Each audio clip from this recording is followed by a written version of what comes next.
Hey tubers, 2012 Chevrolet Cruze with the complaint of a P0420 code, catalytic converter. I got my data on two sensors, sensor 1, sensor 2. It's not a scope, it's data, okay? Data graph. It shows fluctuations of the second sensor, which should not be there. Little fluctuations means it's, the catalytic converter is not doing a good job. Even worse, although it stays within the parameters, it's fluctuating. All right, second one. Now, this is what it does when they give it a little rev up, goes down to 0. Also a problem.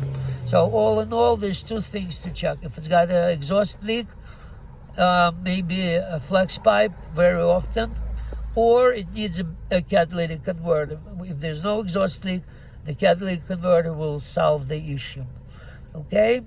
Please subscribe to my channel.